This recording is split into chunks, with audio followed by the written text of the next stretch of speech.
Hello, welcome to another session of Learn with Veer Sagar. Today I'll talk about something which everybody has, and if you have a good one, it will make your life, and if you have a bad one, then you have to change jobs. That is a boss. A good boss can be such a blessing, especially if you find him very early. If in your beginning of your career, you end up with a good boss, you are very blessed because you learn so much from him. He gives you so much of importance, he gives you so much of power, empowerment, gives you authority, responsibility. So you go ahead and learn. You learn to do things on your own, learn to make mistakes, learn to learn from mistakes. If you have a boss who is not so sure of himself, it's inferiority complex, right? Who's very suspicious of everybody. He comes spying around. What time are you coming? What time are you going home? What are you doing during office hours? Are you gossiping? Then that boss can be such a restriction on your life that you stop enjoying what you're doing. People have left jobs not because of better pay or better work conditions, but most people have left jobs or changed jobs because of a bad boss. I went to one case when an employee of mine resigned, right? He was a branch manager and he was not getting along with the regional manager who he didn't think was a good boss. 1 week later, he came back and said, "Can I withdraw my resignation?" I said, "Why, what happened?" So he said, "My boss, because of whom I resigned, has joined the same organization where I was going to join as the regional manager there. So he was going to move from one place with the same boss to another. So he stayed back." So a boss can be a liability. But you have a boss who's got an inferiority complex or that you can still handle him. You have to learn how to handle your boss. If you can handle your boss, right, even this type B type of bosses can also be an asset. I had one boss, right, who had an inferiority complex. He was good, very sharp in his own ways, but he's a very limited mindset, right? And he would therefore look at anybody who thinks out of the box or anybody he thinks are ambitious with suspicion. And I got a lot of my credit in his time.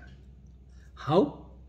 I used to give all credit to him for anything that succeeds. Anything I did and it worked well, I would give him credit in public. I never criticized him in public, even when he said something stupid or something ridiculous in his presentation. I never contradicted him and said, "No, sir, that's wrong." I kept quiet, if possible, supported him, and then outside, in private, I told him, "What you said is wrong. This is the right situation." So he began to trust you. He began to see you not as a competitor, but as somebody who will help him. Most people, when they see a bad boss, have a bad boss, think, "Oh, let me pull him down so that he goes off, moves off, and I take his place." It doesn't happen. If you pull your boss down, you will come down with him.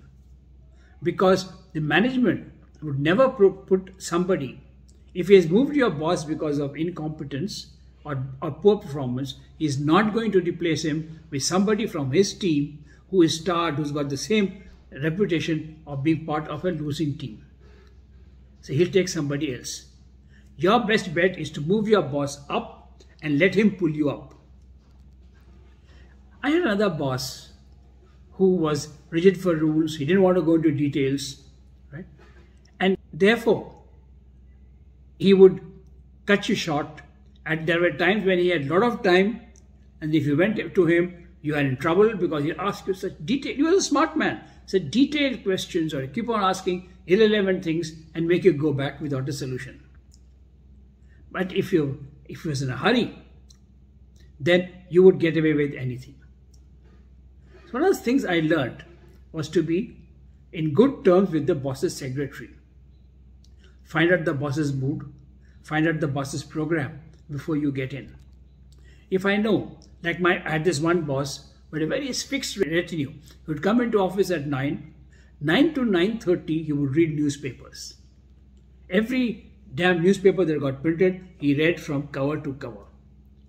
And if you went in during his newspaper reading time, right, he didn't want to talk to you.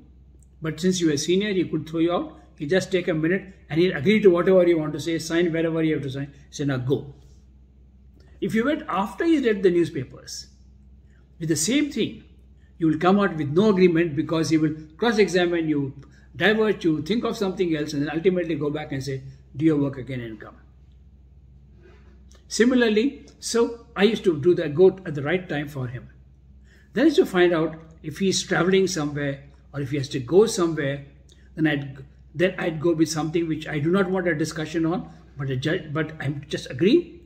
If I wanted a discussion on something, right, then I would go at a time when he's got time and then go in and get his view, so that ultimately he comes out with the idea or he goes with the idea that was his idea that he is given, which I'm implementing.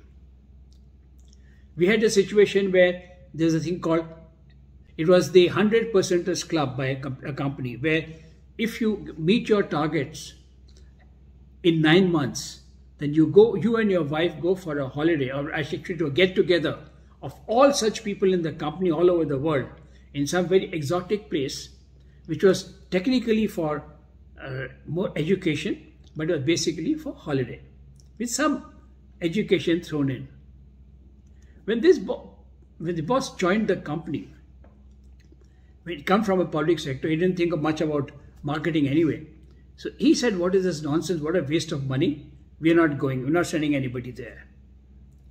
That, it was demoralizing to all my team as the head of marketing, who worked very hard to achieve this. So I had to reposition the thing in such a way that the boss was given the credit for the company actually achieving the sales targets. The salesman achieving the sales target, and he was made the recipient of the award for 100%ers. He was made a member. Then, of course, the whole thing changed and we all went. So if you have a good boss, you can learn a lot and you can go up a lot. If you have a not so good boss, and I'm not saying not a bad boss, I have not met a bad boss yet, a boss who is not ambitious, who's not confident about himself, then for him, right? Also, if you can understand him, find out his strengths and weaknesses and work on them, you can learn a lot and you can achieve much more, because he does not interfere at all in what you are doing. With that, thank you very much. Before I conclude, I have a request to make. If any one of you have a subject that you want me to talk about, some issue that has worried you or is worrying you in your working life, then please let me know and I'll give a talk on that. And I'm sure in my long experience, I would have come across this issue either as an employee or as a boss. Similarly, if on the talks that I've already given, right, if you find that some of them need more explanation or more examples, please let me know and I'd be happy to have a supplementary talk. You may contact me on the address given at the end. Thank you very much, and till we meet next time, goodbye.